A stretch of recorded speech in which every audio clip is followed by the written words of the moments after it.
खतां दा रौला पिया होया कि कोई खत आ गए उन्हां दा जवाब और उन्होंने क्या हुकूमतां गिरा दो। तो खतां दा जवाब कौम नूं दिखा दिखा के मजलूम बनन दा मतलब नहीं होंदा। जदों काफिर ते दुश्मन खत लिखन ना तो फिर उन्हां खतां दा जवाब इस तरह होंदा जिस तरह हज़रत यूसुफ बिन ताशफीन ने दिता सी। उन्हां खतां नूं दिखा के हमदर्दी नहीं समेटी जाती। हज़रत यूसुफ बिन ताशफीन ने यह नहीं किया कि भाई देखो उसने ख़त में इतना लिख दिया है कि अगर आसमान के फरिश्ते भी तुम्हारे मदद के लिए उतर आएँ तो तुम मुझे शिकस्त नहीं दे सकते क्योंकि मैं इतनी बड़ी फ़ौज ला रहा हूँ। तो हज़रत यूसुफ बिन ताशफीन ने अपने वज़ीर मुशीर को कहा कि जनाब इसका जवाब लिखो। तो उस मुशीर ने बहुत लंबे चौड़े सफ़ों पर जवाब लिखा और लाकर पेश किया कि हम ऐसे ज़र्रा लेस होकर आ रहे हैं, हम ज़र्रे पहन के आ रहे हैं, हम फ़ौजें लेकर आए हैं। तो हज़रत यूसुफ बिन ताशफीन ने जब ख़त पर नज़र मारी तो आपने कहा यार दुश्मनों को ऐसे नहीं जवाब दिया जाता, वो ख़त लाओ जो उसने लिखा है। जब वो ख़त आपके सामने लाया गया ना तो आपने उसकी पुष्ट के ऊपर लिख दिया कि मैं जल्द आ रहा हूँ। तो बात यह है कि जब दुश्मनों से बात की जाए तो इस तरह की जाती है, वो ख़त दिखाकर हमदर्दियाँ नहीं समेटी जाती। कोई थे जो कतरी ख़त के ऊपर रुके रहे और आज अमरीकी ख़त आ गया।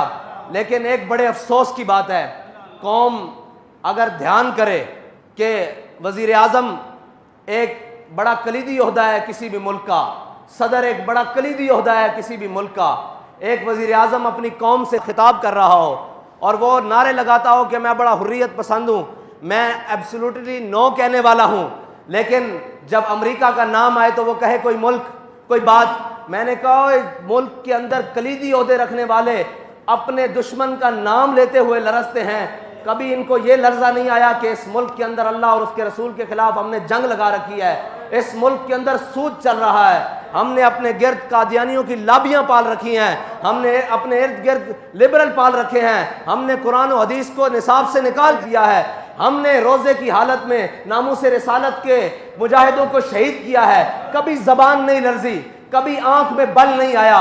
लेकिन अमेरिका से डरते हो तुम। बाबा जी फरमाते थे वो एक सजदा जिसे तू गरां समझता है, हजार सजदे से आदमी को देता है नजात, तू आया न क्यों डरते बदनसीबा। और भाई तुझे ये कहने की जरूरत ही ना पड़ती, सारी कौम समझ लेती कि ये कौन था। अमेरिका की क्या जरूरत है। बाबा जी कहते थे इन ब्रैनर चूचों की क्या जरूरत है कि मोहम्मद अरबी के गुलामों के सामने। लेकिन बात यह है तुझे तो हुजूर की मोहब्बत की चाशनी मिली नहीं ना। अगर मिली होती तो अमरीकियों का नाम लेते हुए ज़बानें ना लरजती। मैं ये सोच रहा हूं कि नाम लेते हुए ज़बानें लरज रही हैं, तो अगर कहीं मैदान लग रहा तो इनकी तो टांगें कांपेगी। अगर उनको कोई बात कर सकता है तो वो कोई मौला कायनात का गुलाम कर सकता है। तो जब दुश्मन आए ऐसे चौड़ा होकर, तो आपने फरमाया अनल्लज़ी सम्मतनी उम्मी हैदरा, फरमाया मेरी माँ ने भी मेरा नाम हैदर रखा, झाड़ियां दा शेर। हुण तू अगर नामूसे रिसालत दे मुजाहिदां दे उत्ते गोलियां ना चलाइयां होंदियां और तू वो वक्त ना गवाया होंदा जिहड़ा रब ने तेनू बड़ा बेहतरीन वक्त दिता सी, और यही गल्लां उस वक्त खड़े होके कर दित्तियां होंदियां कि ओए असी सारा कुछ बर्दाश्त कर लवांगे, असी अमरीका ते फ्रांस नू भी देख लवांगे, लेकिन अपने हबीब दी इज्जत ते सौदा नहीं कर सकते। ते अज ये लंबियां तकरीरां ते रो के दिखाने की कौम नू जरूरत ना पैंदी। कौम तेरे पीछे, लोग कहते हैं जी आप इसके साथ चलें। मैंने कहा साथ चलना पीछे की बात है, अगर ये नामूस रिसालत के ऊपर खड़ा हो जाता हम इसकी जूतियां अपनी पगड़ी में बांधने के लिए तैयार थे। लेकिन अगर कोई हमें कहे कि इक़्तिदार की खातिर इसको साथ रखो, तो मर ही जाऊं जो इस दर से जाऊं दो कदम, क्या बचे बीमार गम कुर्बे मसीहा छोड़कर। ऐसा एक इक़्तिदार नहीं, सारी दुनिया का इक़्तिदार भी हो, हम अपने पांव की ठोकर पे भी नहीं रखते।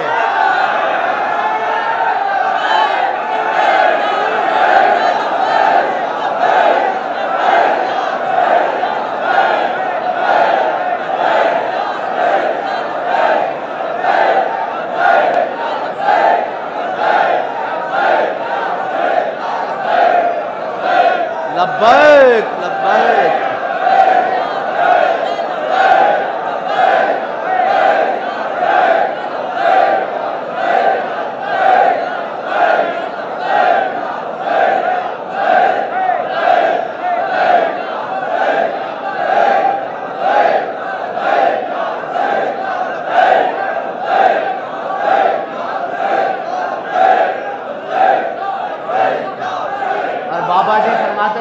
बड़े बदनसीब जो करार तक न पहुंचे।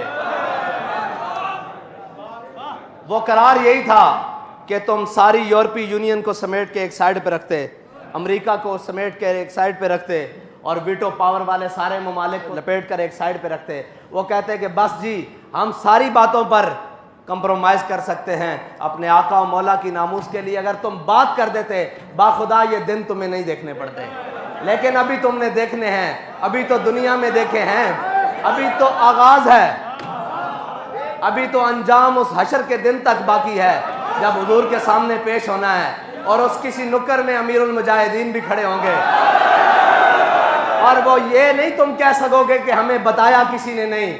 भाई तुम्हें रोडों पर रोजे की हालत में खून में नहा कर भी बताया कि बाज आ जाओ हुजूर की नामूस पर पहरा दे लो। तुम्हें हथकड़ियां पहन कर भी बताया, तुम्हें तख्तादार वाली कोठरियों में जाकर भी बताया क्यों आ जाओ वापस। हमारा तुमसे कोई जाती झगड़ा था, हमने तुमसे कोई चीज मांग ली थी, तुम तो बैग और गाड़ियां भर कर लाए थे, हमने सारी लुटा दी थी कि भाई हमारा सौदा बाजार मुस्तफ़ा में हो चुका है। ये हमने तारीख जो है ना ये सौदागरों के लिए नहीं बनाई, ना बाबा जी ने इसके अंदर मेहनतें सौदागरों के लिए की हैं। ये तारीख का मकसद सिर्फ एक था कि वरफ़ाना लका ज़िक्र का चर्चा होता रहे।